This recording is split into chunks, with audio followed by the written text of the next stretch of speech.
Om Jnanatimirandasya Gyananjana Shalakaya Chakshurum Militam Yena Tasmai Shri Guruve Namaha Shri Chaitanya Manobhishtam Stapitam Yena Bhutale Swayam Rupa Kadamayam Dadati Swapadantikam Vandeham Shri Guru Shri Utapada Kamalam Shri Gurum Vaishnavamscha Shri Rupam Sagrajatam Sahagana Raghunatam Vitam Tam Sajivam Sadvaitam Savadutam Parijana Sahitam Krishna Chaitanya Devam Shri Radha Krishna Pada Sagana Lalita Shri Vishakam He Krishna Karuna Sindhu Dina Bandhu Jagatpate Gopesha Gopika Kanta Radha Kanta Namostute Tapta Kanchana Gaurangi Radhe Vrindavaneshwari Vrishabhanu Sute Devi Pranamami Hari Priye Vanchakalpatarubhyascha Kripa Sindhu Bhyevacha Patitanam Pavanebhyo Vaishnanebhyo Namo Namaha Jai Sri Krishna Chaitanya Prabhu Nityananda Shri Advaita Gadadhar Shiva Sadi Gaura Bhakta Vrinda Hare Krishna Krishna Krishna Hare Hare Hare Rama Rama Rama Hare Hare Jai Vanchakalpatarubhyascha Kripa Sindhu Bhyevacha Patitanam Pavanebhyo Vaishnanebhyo Namo Namaha. Right. So, Hare Krishna, everyone. So nice to yeah, be here. And yes, it's been months and months, probably even a year, I'd say, since I was last on the session. Just yeah, just been busy with lots of things. That's all. But yeah, I hope to be here soon again. So yeah, sixth canto. Right. We're looking at obviously overall area of that we're looking at is the prescribed duties for mankind. Specifically in that. Obviously, I think before you looked at kind of like the, you know, well, Ajamil in Canto 6. You must have looked at Ajamil by now. Um, and obviously his, shall we say, redemption. This is in chapters 1 to 3. And then from there, you must have looked at the kind of aspects of creation through the daughters of Daksha, right? And obviously, you looked at the whole example of how Daksha begot so many children, like the Haryashvas and the Shavalashvas, who are all, of course, converted into being brahmacharis by Narad Muni in due course, which, of course, Daksha was not too happy about. But you know what? All for a higher cause, all for a better reason. And then, of course, that kind of took us from chapters 4 to chapter 6. Then from chapter 7 onwards, chapter 7 and 8, we looked at the example of Indra and Indra's, sort of offense against his guru, Brihaspati, and how because of that, um, you know, the demigods, including Indra, lost their power. They lost their kind of like, what's the word, prestige, their, their potency, shall we say. And then eventually this Visharupa comes in to kind of like become like this kind of guru for Indra and the demigods. And this is where it gets interesting because this Visharupa, Indra was under the impression that by getting Visharupa's um, instructions, his tutelage, his teachings, that the demigods were able to regain their former glory and redeem themselves of the sins that they caused against their original guru, Brihaspati. What they didn't realize, however, that all the oblations and the benedictions that Visharupa was giving to the demigods, he was simultaneously giving them to Indra as well. Sorry, to the demons as well. Reason being is because Vishwarupa is connected and related to the demigods from his father's side, but he is actually connected and related to the demons from his mother's side. So yeah, that was quite um, you know, a bit of a, I guess you could say it's a loyalty, clash of loyalties there. But from Vishwarupa's perspective, you could say that he was felt that he was doing the right thing by fulfilling the dharmic obligations to both sides of his ancestry. Naturally, Indra did not see it like that. Okay. And that basically brings us to chapter 9, really. Chapter 9. So what happens next? Okay. So, um,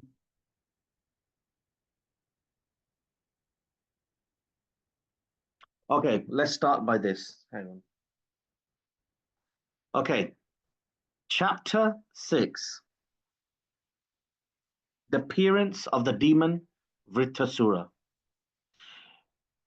It starts off with, you could say, where do I start? Hang on. Okay. It starts off with Indra being angry with Vishrupa and then deciding to kill him. Okay, to get revenge. The fact that because he was thinking that Vishrupa was actually betrayed him because he was under expectations that whatever Vṛtrāsura is doing is solely for his own benefit. So we look at this. Now let's go through this verse by verse. We can see that if you look at the first 10 verses, it talks about how Indra kills Vishrupa and distributes his sinful reactions. Now, Vishrupa had 3 heads, and each one was actually, functional for different reasons. One obviously was for drinking the soma ras, another one was for drinking wine, and another one was for eating the food. Okay, um, and then as we mentioned, he was offering oblations to the demigods in his sacrifices, and he would loudly chant the mantras to them as they were related to him through his father, and then to the demons through his mother, which he would do in secret. Indra naturally then found out. So if you look at text 4, it said that Indra understood that Vishnu was secretly cheating the demigods by offering oblations on behalf of the demons. And in great anger, he cut Vishwarupa's 3 heads from his shoulders. Okay. Then what happened was each head turned into a different bird, right? This is all in the verses. So the head that was meant for drinking somaras was transformed into a kapinjala, which is a francolin partridge. The head that was meant for drinking wine was transformed into a galavinka, which is a sparrow, and the head that was just meant for eating food became a titiri. Okay.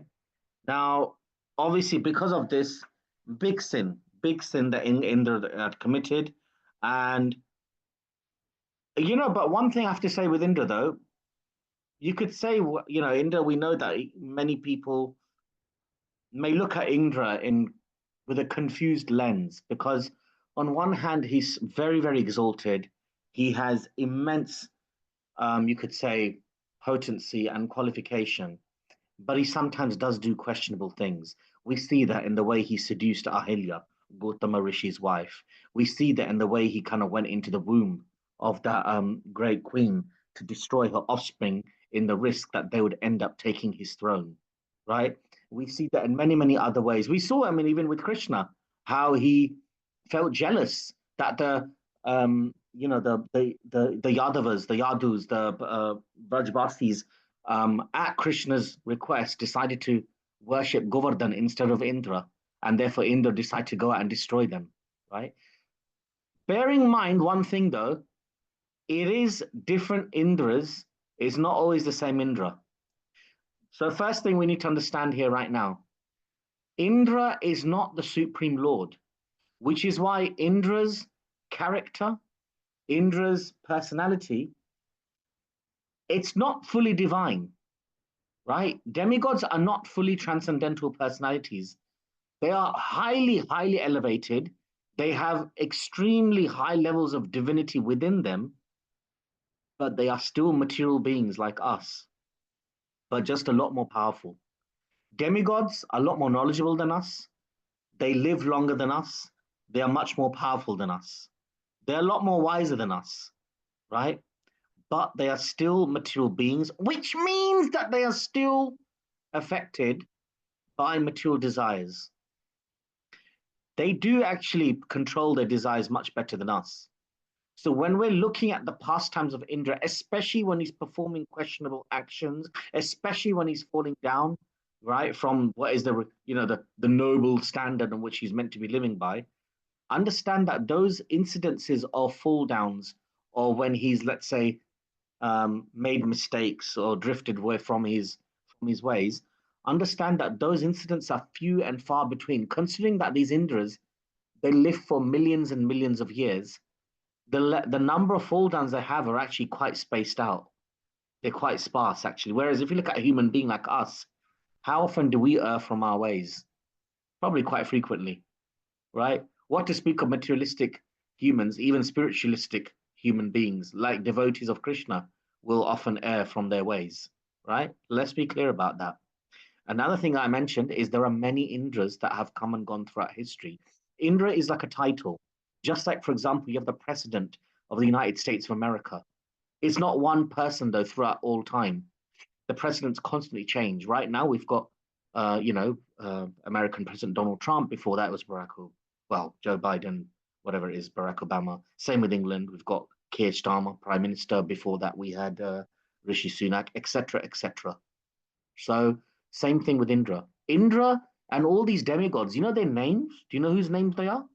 They're actually Krishna's names, right?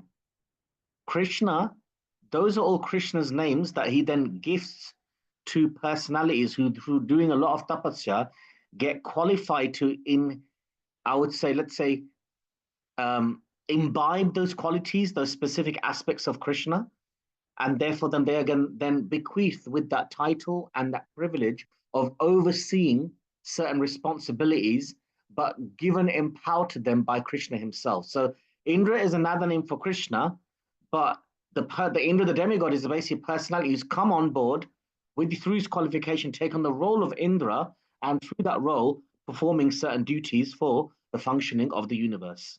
Okay? I'll pause there. I just saw a question got by Sadhvi Mataji.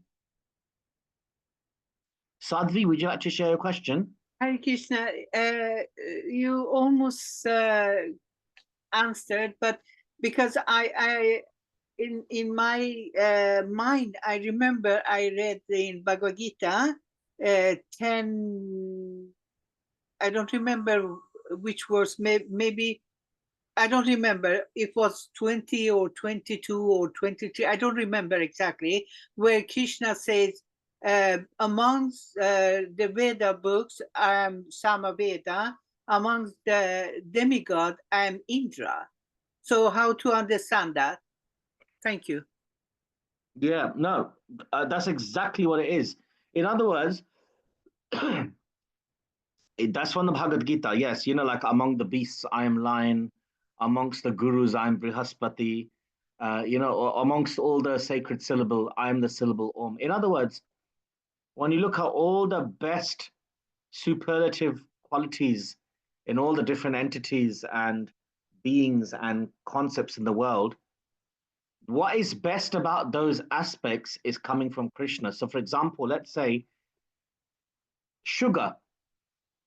The dharma of sugar is to be sweet, right? And so that sweetness is what gives the sugar its special quality. And that sweetness is coming from Krishna. So, what makes sugar sugar is Krishna's empowerment to be what it is. Similarly, like, for example, amongst the beasts, I'm the lion. Lion is considered a noble, majestic beast, right?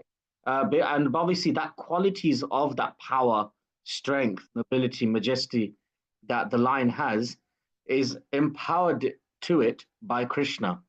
So, same way, like Indra is Indra because of Krishna's empowerment. So that's why he's saying that, okay, of the demigods, I'm Indra. In other words, he's the best amongst best. Whatever there is best amongst anything in the world, know that it's coming from Krishna. Like, for example, best amongst the humans, Prithu Maharaj, right? The best ruler, Prithu Maharaj. Or again, Prithu Maharaj is a empowered incarnation from Krishna, right? Best, you get that. Do you get the idea? Like, everything that is, Yes, I understand. yeah, Yes, it's coming from Krishna. Krishna is what is making those things the best.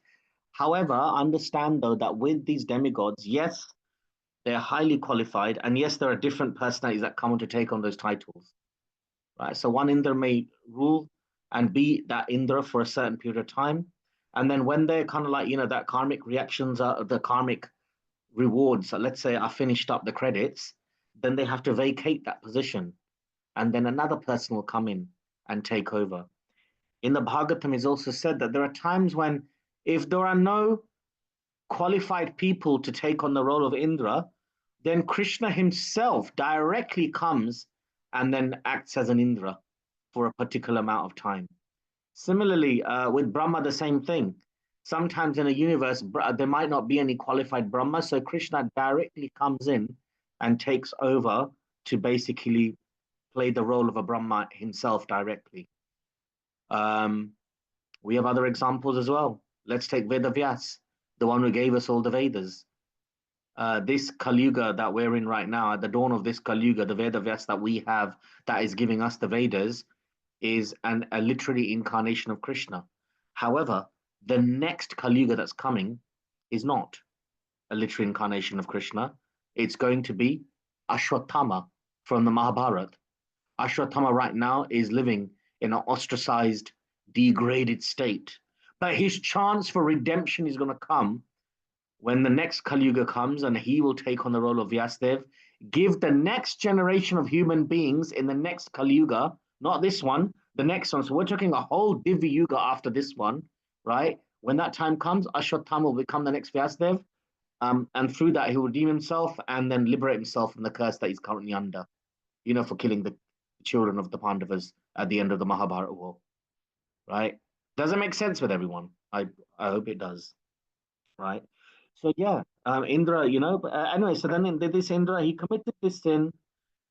This Vishwarupa was a sage. He was also a Brahmana. He was a Muni. He was a Rishi, and by and large, a very, very pious person. Indra, but at the same time, Indra, because he was so powerful and himself had so much piety, he could have actually, you could say, balanced out the sinful reactions just through his piety. Bit like Parikshit Maharaj. Did you know that when Parikshit Maharaj is cursed by Shringi, to die within 7 days, it said that Parikshit Maharaj himself had so much piety, he could have actually countered the sinful reaction, but he didn't. He thought to himself, no, let me go with transcendental providence to go through this curse, die in 7 days, because I can then utilize that 7 days now to fully immerse myself in connecting back with Krishna, and thus that paved the way for him to then listen to the Srimad Bhagavatam being spoken by Sri Sukadeva Goswami. Similarly, Indra could have balanced out the reactions, but no, he thought he'll accept them. He accepted them, and he basically endured the reactions and suffered intensely for a full year. What happened? The intensity of the reaction for killing Vishwarupa was incredible. After a year of going through incredible repentance and tapasya, he then felt that there was a need to try to see if he can now lessen the load of the sinful reactions, right, onto onto other personalities, so that he can at least, you could say, carry on and function normally, to do his duties, to do his, you could say, his dharma in the universe, right? So let me make that clear. The intensity, let me actually see if it's...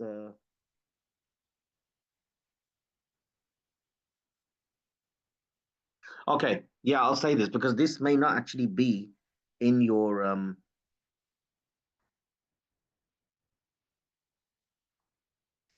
just checking. Yeah, this actually may not actually be in your actual the purports. These are from other, like commentaries and things. But basically, the intensity of the reaction lessened after a year of repentance, right? And what he did was that he divided the sin into 4 parts. Okay, and then he split the sinful reactions, into, you could say, 4 aspects: the earth, the trees, the women, and the water. Okay? Because what happens until that time, he was taking on all the sin himself. And what happened was that the vital elements within his own body, like the earth, water, air, and fire elements, were becoming more and more impure by his sinful actions. Right? So he decided to divide the sin into 4 parts. Okay. Now, what happened was that some of the sins still remained within him. Right? It's not that when he took away the sins and spread them onto the earth, trees, women, and water, right? It's not that all of the sin went. There was still some sin left in him in his antakarana, which is his subtle form. That sinful seed fructified in the form of killing a brahmana again, which we'll share later, right? And that then resulted in the killing of Vṛtrāsura, who was, of course, a brahmana. So there was some sinful seed still left in his own subtle form. But the gross forms, that the gross sinful reaction, which was affecting his gross body, he spread, which obviously you can see from the verses here, he spread to the earth. Now it's said here that when he spread it to the earth, right?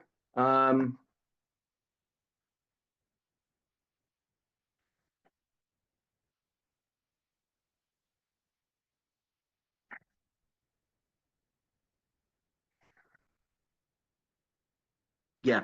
Okay. When he spread it to the earth, each of these 4 aspects, they got benedictions and they got sinful reaction for sharing in the sin, right? So the benediction was this: earth would end up having ditches in the earth, which would be filled automatically, which is good. It's good for irrigation. It's good for fertility. It's good for growth, right? That's how we can then live off the land. So the earth was rewarded with taking some of the sin by having that benediction of having ditches in it, like grooves in the earth through which can be filled, which can then fertilize the land, which is why, it's like basically the kind of the genesis of irrigation. However, the earth also had to take some sinful reaction because it's taken sin. What was the sinful reactions? Patches of the earth will become desert or barren land. Prabhupada interestingly said in this note, where there is Brahman killing going on, those lands will also become deserts. And also, not only that, one cannot perform auspicious ritualistic ceremonies in deserts or barren lands. Prabhupada also said that those people who then take birth in these desert or barren lands, that means there is some impiety there, which is why they had to take birth in such lands as well. Okay. Now, the second sharing of the sin went to the trees. What happened? The benediction that the trees got was, okay, they will share in the sin, but however, their branches and twigs would grow back when they're trimmed, which is why we see that trees, they might get cut, the branches and twigs, but they grow back. And thank God for that, because without them, how will civilization thrive on this world? And of course, what was the sinful reaction they got? Well, they got the flowing of sap.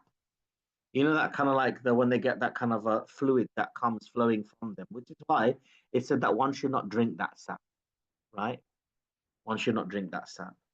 Okay, then of course, we've got women. So women were also given the opportunity that they could enjoy their desires, their, satisfy whatever, their kind of lusty desires, etc., etc. And even whether it's during pregnancy or not, then there is still some element of enjoyment that a woman can engage in without it being too harmful to the embryo. Okay, at least to a certain point, right? Because it is mentioned that as long as it's not injurious to the embryo, then a woman can at least engage in these kind of activities. Obviously, when we look at lust can mean on the kind of physical, sensual level, which is primarily referring it to here. but it can also mean on the just a general like expansion of desires and desires and desires, because lust on its primal level is very much on that sensual level, but then it can manifest in other ways like through name, fame, prestige, wealth, opulence, etc., right? Um, what's the sinful reaction though? What's the kind of the pro and the con? What's the con now? Obviously there would be the the whole phenomena of experiencing menstruation every month, which naturally, obviously, is not always such a conducive state to be in, but is something that they took on as well. Which is why, if you look at ancient cultures during that time, including the Vedic times, um, because it was considered like a kind of like unclean state to be in, the women would generally be in their private quarters in those days. They wouldn't work, they wouldn't be in the public arena. They would have their own separate areas where they'd be during that time. And then once that period's done, then they would kind of come and like how can you put it, liaise, not liaise, interact in wider society again. Okay. Now, what else was there? Water. So earth, trees, women, and water.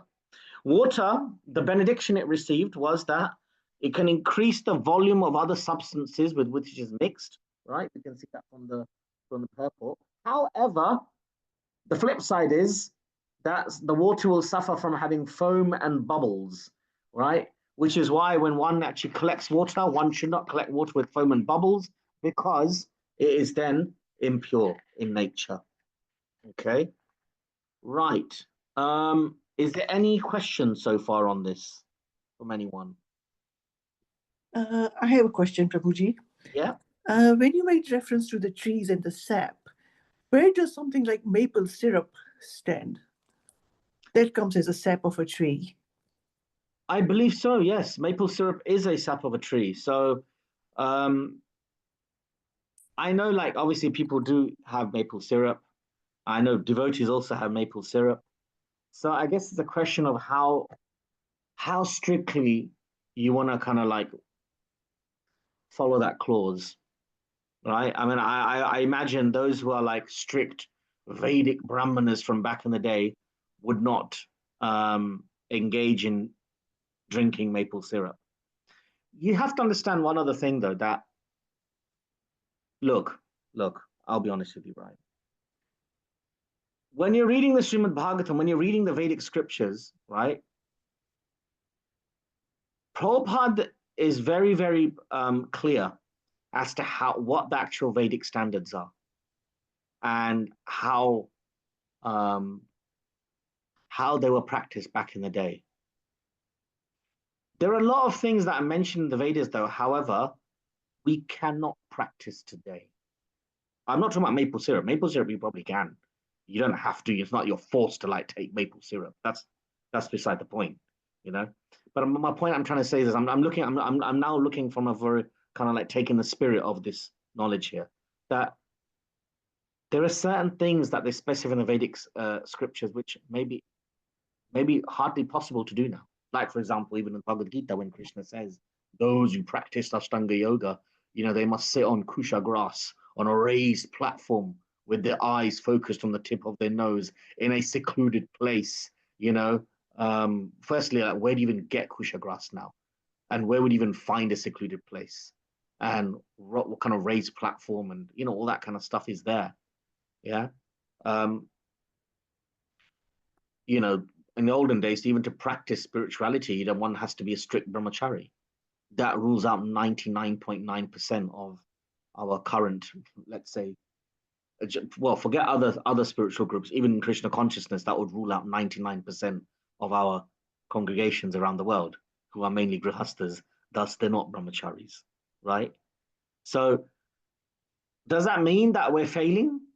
No, it doesn't mean that we're failing in our practice of spirituality.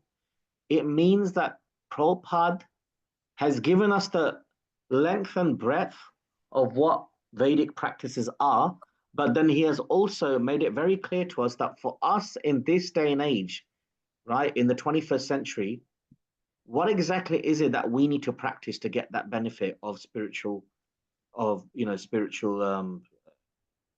know, liberation, love, divinity, transcendental happiness? And for us, obviously, we know that it's Sankirtan Yagya. We know that for us is chanting the holy names of Krishna, 16 rounds minimum daily, chanting, 16 rounds, following the four eggs. There was one devotee called, I can't remember his name, and he said that, could I read the Hari Bhakti Vilas by Sanatan Goswami? And Srila Prabhupada said to him that, no, because if you were to read that, you would actually faint, because it's the levels of regulations and rules in that book are so intense, it won't be possible for you to practice. And that's Sanatan Goswami, that's 500 years ago. When you're looking at these books, Bhagavatam, we're talking like thousands of years ago, right? So it's good for us to understand the historical context of when these were practiced, how they were practiced.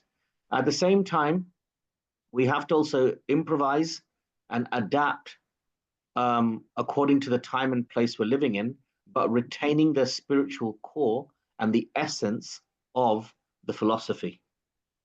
In fact, I'll give you all the golden rule of bhakti, as mentioned in the Padma Purana.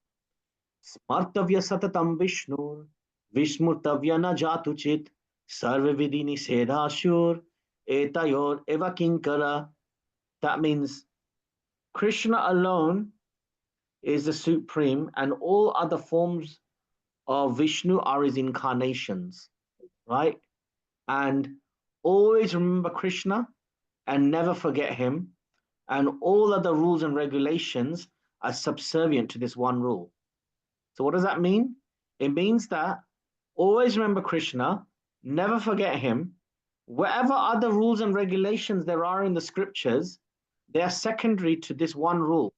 That means when the acharyas decide on which rules to follow and which rules to not follow in a particular time, place, and circumstance, they base it on whether it's going to help that person in that age to practice KC properly or not.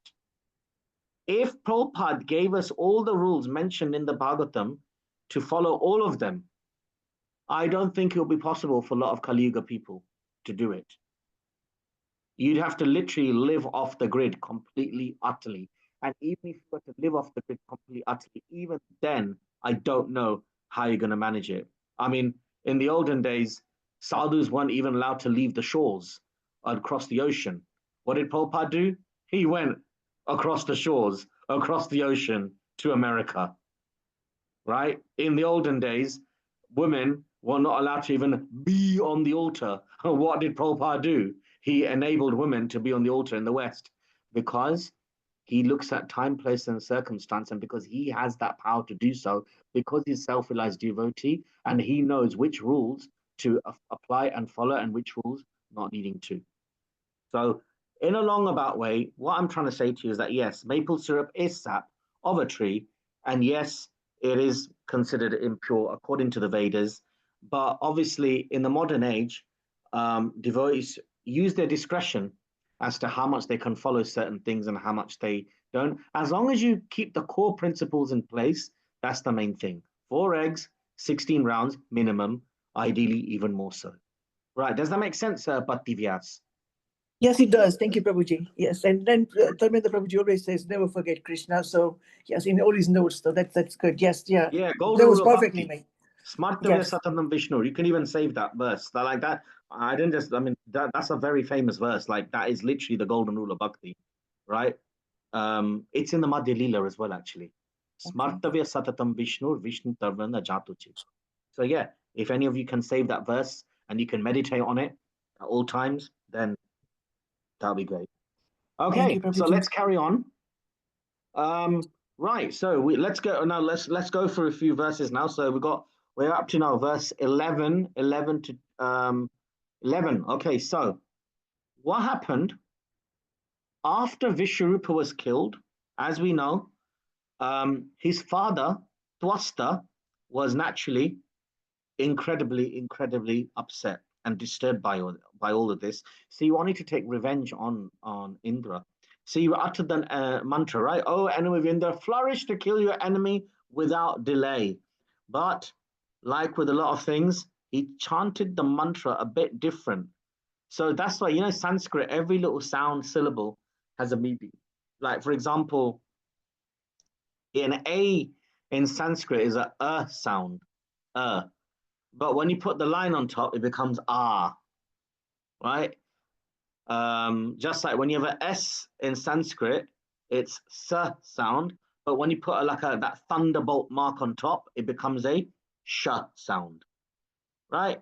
They're called diacritics. You'll notice, right? In Sanskrit, you've got those signs, right? They're called diacritics. Like N is a normal n sound, but then when you put that squiggle on top, it becomes nya, like that.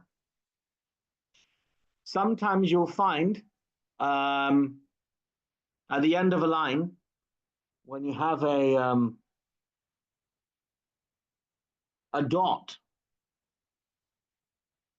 on the H, it's a aha sound. Instead of ah sound, it's a aha sound. So you'll see that in Sanskrit, those diacritics, they have meanings, right? Obviously, they're not just random markings. So naturally, when Dwasta chanted the mantra, he chanted the mantra, instead of saying it short, he stretched one of the syllables. And so because of that, it said that instead of like saying, oh, enemy of Krishna, flourish to kill your enemy without delay, he actually ended up saying, increase the strength of Indra, the enemy, right? It's a bit of a semantic confusion there. Nonetheless, because he was so powerful and because he was so potent, some benefit came from his mantras. And so from that sacrificial fire, we see this incredible, fearful, gigantic person that came, right? And it said right in verse 12 that it looked like he was coming as the kind of like that destroyer of the entire creation at the end of the millennium. He was huge, coppery hair, tall, blackish, red eyes with a massive trident, made the whole earth tremble like an earthquake, right? And it says that as he was yawning, he's swallowing the whole sky up, long, sharp teeth. And this person, this very, very famous person who was so gigantic that was covering everything, was therefore given the name Vrita, which means one who covers everything. Initially, what happens? The demigods, they attack Vṛtrāsura, right? They have attacked Vṛtrāsura with all their soldiers, trying to attack him with all their deadly weapons and bows and arrows, the celestial weaponry. But what did Vṛtrāsura do? He swallowed everything up. They swallowed everything up, and the demigods started to get more and more terrified. They didn't know what to do. And so because of that, eventually what happened is they started to get killed themselves, right? Their endeavors were not working. And so then they decided to surrender. They surrendered to Kshirodakshai Vishnu, the super soul, the original person of the universe, right? When each universe is created, Lord Vishnu comes inside initially as the first original person, Kshirodakshai Vishnu, otherwise known as super soul, Paramatma. Paramatma is there. Did you know this? Paramatma is there within our hearts, in each one of us. Paramatma is also there for the whole universe. And Paramatma is there in his personified form, residing on the planet of Shwetadeep, on the Milky Ocean, in this world. So Paramatma is there also living on a planet in this material universe called Shwetadeep. So these demigods, they start to pray for protection from the Lord, right? Let us take shelter of the Lord, whom even time fears. Okay? And it's actually mentioned this, that, you know, these 5 elements, earth, water, fire, air, ether, yes, they're controlled by the demigods, but guess what? The demigods themselves are controlled by time. Time dictates everything. That's why the demigods are afraid of time. That's why Kapila Dev, he himself says to his mother, Devahuti, that the Lord manifests as time and keeps the demigods in check to make sure that they do their duties properly and don't go off the rails. Yeah. And then they started to pray to the Lord, talking about how the Lord saved them earlier in previous times. Like, for example, when Manu, the first man, was saved by Matsya Avatar, the fish incarnation. In fact, I think it's Matsya Jayanti coming up soon as well, right?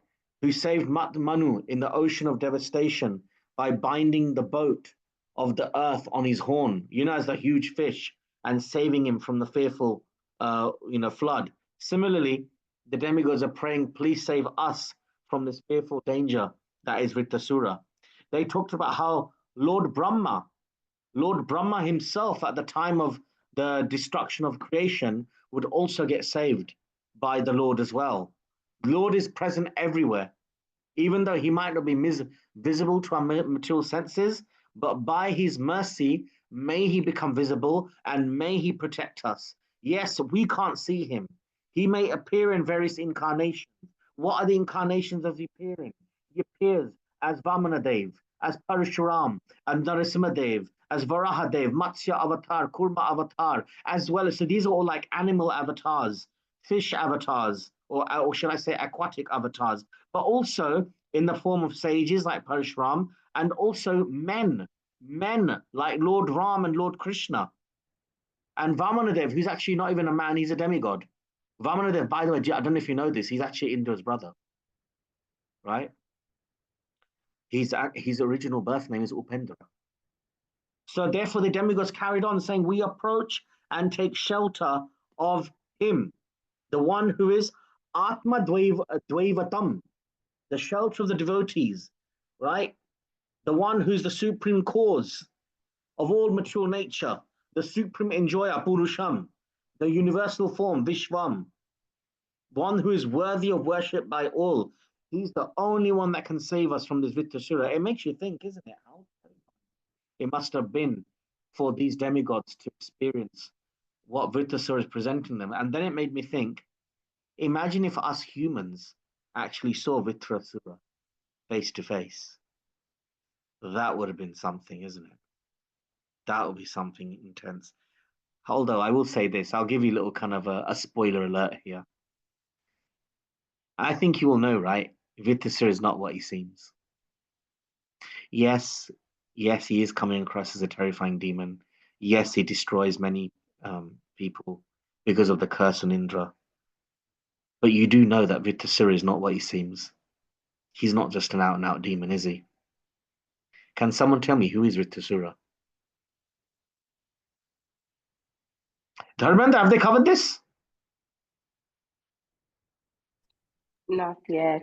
I don't Not think yet. so. Okay, I don't think so. it's a spoiler then. It's a spoiler alert. Can someone share who do they think with this? Who is Vṛtrāsura? Is he a devotee Vṛtrāsura? of the God?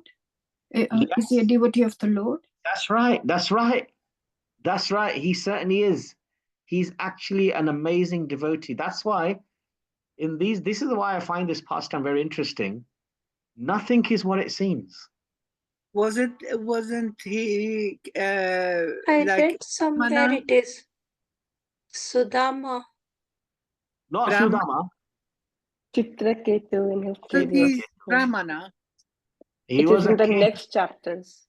So let me explain. He was a king called Chitraketu in his previous life. I'll share this with you because you're gonna cover it anyway. But I'm not gonna go through detail of it. I'm just gonna tell you quickly. Vṛtrāsura was actually a very, very virtuous, righteous, pious king in his previous life called Chitraketu. Actually, not even a previous life, previous to previous life, called Chitraketu. As Chitraketu, he had many wives, I think million wives or something. And he was such a great ruler. He was ruling the kingdom so beautifully, so amazingly. One couldn't fault him for his ruling. Everyone was happy. The citizens were happy. The land, the kingdom was prosperous. Everyone was having a great time. But he had one sorrow, that he didn't have any children, So then what happened was, I think it was Narad Muni, right? Was once coming by and visited the kingdom. So Chitraketu And Gira received him Rishi. and said to him that, Narad Muni said to him, how is your kingdom? How are the citizens? How's the treasury? How's the land? How's the agriculture? And we know the usual questions, to check up on one's welfare, etc. Chitraketu said, everything's absolutely wonderful, wonderful, you know.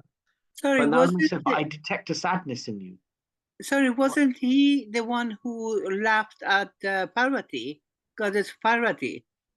Yeah, you're jumping the gun. I'll come to that. One sec. Okay. So then what happened was that Chitraketu then said that everything's fine, but yes, I have something that is giving me a bit of sadness. I don't have any children. Can you please bless me that I can have child?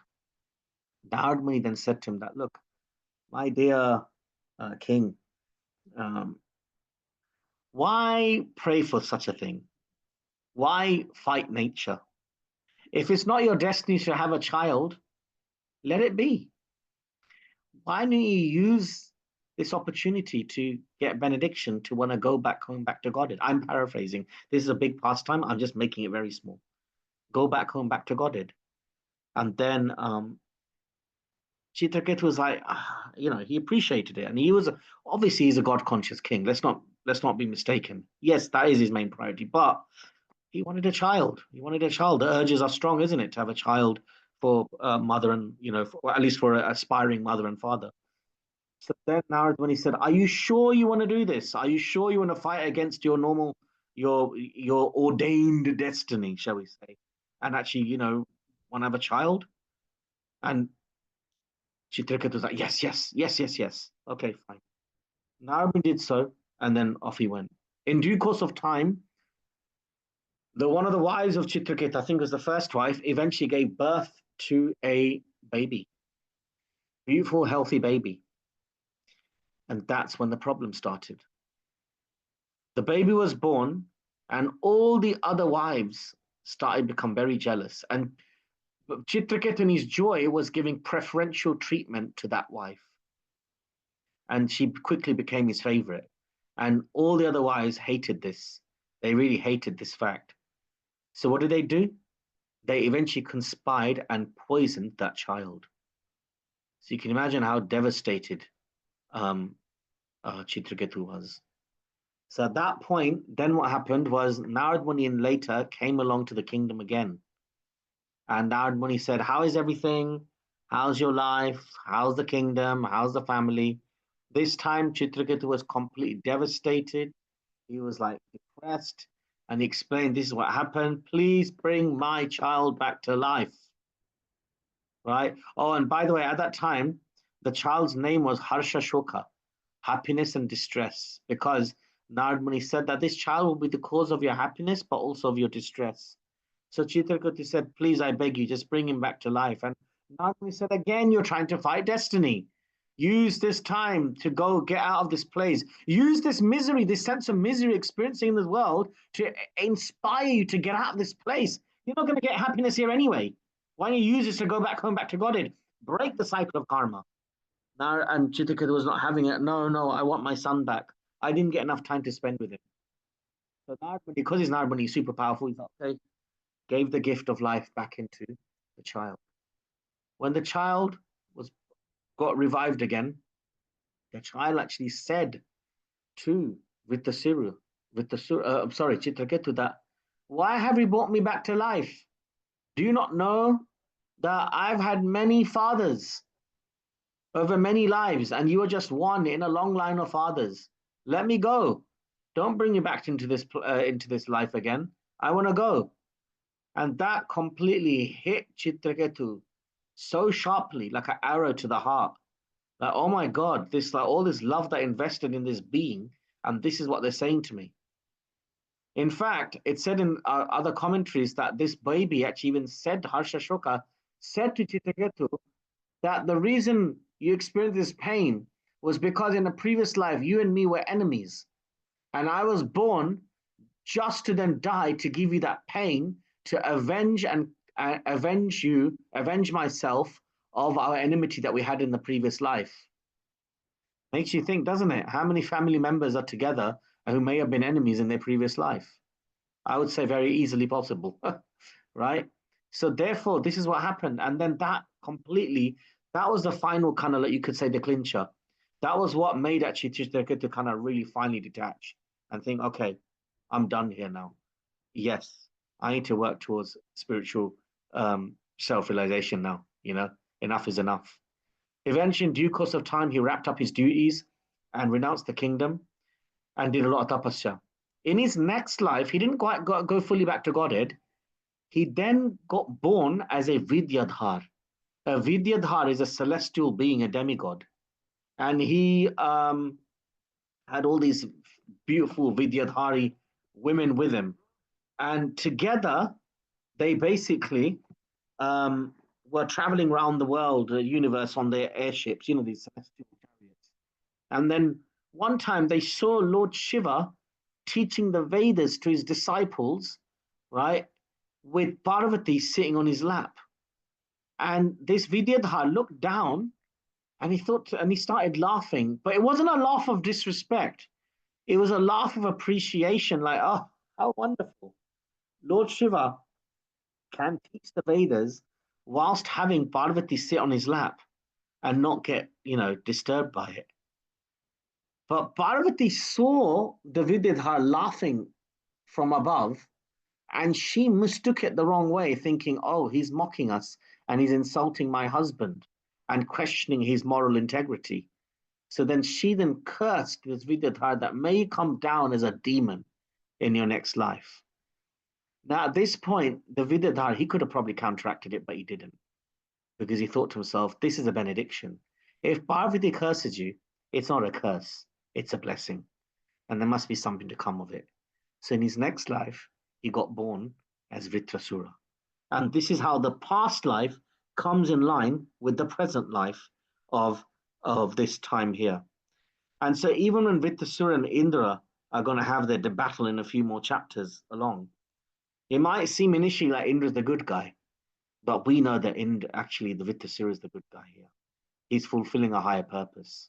Anyway, so I hope that gives some background to it. Again, you'll find out more detail about this later. Let me just quickly wrap this up. So the Lord, he's getting all these prayers. Then from verse 28 to 30, the Lord finally appears with his attendants. And as you know, Shankha, Chakra, Gada, Padma, he has his weapons, the conch, the disc, the club. He appeared, it said actually that when the Lord appeared, the Lord first appeared within their hearts and then actually before them. So that's a clue. Maybe that's how the Lord will appear to us when we become pure devotees. He will appear in our heart first and then before us. And he was surrounded by 16 personal attendants, and the demigods were completely overwhelmed by what they were seeing, and they started to actually offer further prayers, right, after the Lord's appearance. Okay. And it's actually said that, you know, when the demigods are praying to the Lord's mood was this, you know, that you're praising me to obtain insignificant temporary swarga, to preserve your heavenly positions. Why don't you ask me for Vaikuntha? Right? Why don't you ask me for Vaikuntha? Right? But then obviously the demigods were like, you know, we are not ready to understand Vaikuntha yet. So therefore, please grant us that we can actually you know, be protected right now. And then obviously we cannot understand your actual position. You are generally a neutral witness, because, you know, he's Paramatma, right? So he's a neutral witness who's self-satisfied, free from all desires, and always full of potencies. But nonetheless, you are the one that we need to help us understand you. Even though we do not understand you, you have no material body. You are not dependent on anyone. You do not wait for our cooperation. You create, maintain, and destroy the universes without any transformation of your form. You are transcendental to all material qualities. And yet you appear here to engage in creation, maintenance, and destruction. Right? So like this, they started to say beautiful, beautiful, beautiful prayers. You know, how nothing is unknown to the Lord, how the Lord can actually relieve them just by his nectarian words. And then anyway, after saying all these beautiful prayers, then finally the demigods come to the crux of it. Since you are omniscient, you know why we have taken shelter at your lotus feet. The same lotus feet that provide shade and give relief from all material disturbances. Now please give us relief by counteracting our present distress. Please annihilate Vṛtrāsura, who has swallowed our weapons, our paraphernalia, our fighting strength, our influence. He has completely reduced us to nothing. Nothing, nothing, nothing. So then, what does the Lord do? Verse 46 to 55, last section of the chapter. The Lord instructs the demigods by first, he is pleased, of course, but he actually first replies to them by saying that actually, your prayers are like full in knowledge because you've told me how exalted I am. And you've also appreciated my exalted position. And you also have asked for developing bhakti to me, which is amazing. But, how unfortunate that with all that knowledge, you didn't actually pray for bhakti. You could have developed bhakti right now. Instead, what do? You're asking me for, this material preservation, shall we say. So the whole idea is that pure devotees do not ask for anything but bhakti. Oh, best of the demigods, although nothing is difficult for one to obtain when I'm pleased with them. A pure devotee whose mind is exclusively fixed upon me does not ask me for anything but bhakti. Fools fulfill material desires. Misers considered material assets to be everything, but they're foolish fools, number one. So therefore, devotees discourage karma. Devotees discourage praying to the Lord for fruitive things. And I know it's very hard, practically speaking, to do this because let's be honest, as we go through life, I'm sure when we're, on our praying to our altar in our house, our Thakurji, or whether we're going to the temple and praying to the lordships in front, yes, I'm sure a lot of us want the bhakti. I suspect a lot of devotees also want to kind of get some material relief as well. Now, here's the thing, though. Remember, what is Bhagavatam doing? Like we talked about before, is giving us the gold standard of how a devotee should be. We may not be at that gold standard yet. We are what we call mixed devotees, a lot of us. We have got a mixture of material and spiritual desires. But that's okay. If you have that, at least the fact that you're going to Krishna, that's the best thing. Akama sarva kamo va moksha kama udaradi tivrena bhakti yogena yajita purusham param. Whether you have many desires or no desires at all, just come to me. And through that, by coming to me, then tivrena bhakti yogena yajitam purusham param. So it's okay to come to Krishna and have mixed desires. Prabhupada said, you know what you can do? You can also pray to Krishna that please satisfy my material desires so I can satisfy you with my service. Let me do service peacefully so that please enable me for my material desires to be sorted so I can peacefully serve you. So, you're kind of at least doing that. But as time goes by, then the pure devotees don't pay for anything material. Complete spiritual, just bhakti. So that's what we want to get to. And that's what basically Krishna is actually kind of like showing here through his loving chastisement to the demigods. Okay, anyway, let's carry on. Last 5 verses, 51 to 55. The Lord gives a solution to the demigods. Approach the great Muni, Dadichi, ask for his body, which has been made incredibly strong through tapasya, through knowledge, and through vrat, through austerities, through vows, right? Dadichi was a great Muni. He had personally learned the spiritual sciences, okay? Dadichi is the one that delivered the spiritual science to the Ashwini Kumars, who, by the way, in case you don't know, were the spiritual fathers of Nakul and Sahadev, right? And these mantras are called Ashashvira. This Dadichi gave the Narayan Kavach to Twasta Muni, who delivered to his son Vishwarupa, from whom you all, Indra, have received it. When the Ashwini Kumars begged for Dadichi's body on your behalf, He will give it because he knows dharma. And then Vishwakarma, the cosmic demigod architect, will prepare a thunderbolt from Dadichi's bones. And this thunderbolt will kill Vṛtrāsura because it will be invested with my power. Yeah. So this is where, and also Lord Krishna even actually guarantees Vṛtrāsura will not harm you. When Vṛtrāsura is killed, you will regain your strength, your weapons, your wealth. And Vṛtrāsura is a devotee. See, like we said before, she will never be envious of you. This weapon that is made from Dadichi's bones ends up becoming the legendary, the famous weapon of Indra, the Vajra. So anyone ever thinks, how did Indra get his Vajra? Here you go. This is where the roots of it. Okay, I'm conscious of the time. I've given a summary of chapter 9. Yeah, that brings us to end of chapter 9. What we've learned about Indra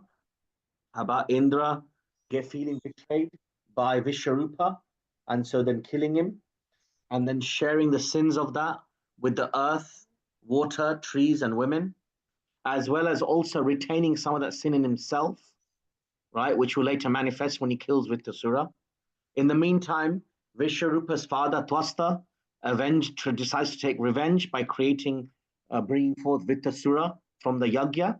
We learn about Vṛtrāsura's past lives and how he came to be who he is due to Parvati's curse when he was a Vidyadhar. We then learn about the demigods getting annihilated by Vṛtrāsura, then begging Lord Krishna in the form of Paramatma, the personification of Paramatma, to help them, to save them. And then Paramatma, Super Soul, Sirudakshay Vishnu, then tells them that you must go to Dadichi. First, he chastises them, saying that, you know what, you've done all this tapasya to get my audience, and now you want material benediction from it. You should really be asking me for bhakti. But nonetheless, hey, I'm here. You know, I love you all. So nonetheless, I'll give you the recommendation that you go to Dadichi, ask for his bones, which have been made super powerful and potent by his tapasya. And through that, you'll make a weapon, sacred weapon, which will be invested in my power, through which we'll be able to defeat Vṛtrāsura. Okay. That's Thank it. you. That's Canto 6, Chapter 9, Ki. Jay. Thank you so much, Niskincina Prabhu. That was amazing, as always. If anyone's got any questions, please raise your hand. If I can start off, if that's okay. In terms of the earth, water, women, and trees, is there a sort of backstory? Because why would these beings end up, and you did explain, but why would they take that karmic reaction when it's known that ultimately you shouldn't be taking something like that in any case? Why would why would that happen? And what do they do? Is there a backstory to that in terms of what did they do to get that karmic reaction or take hold of it? Yeah, it's a good question. I mean, well, here's the thing. Look, they're in the material world.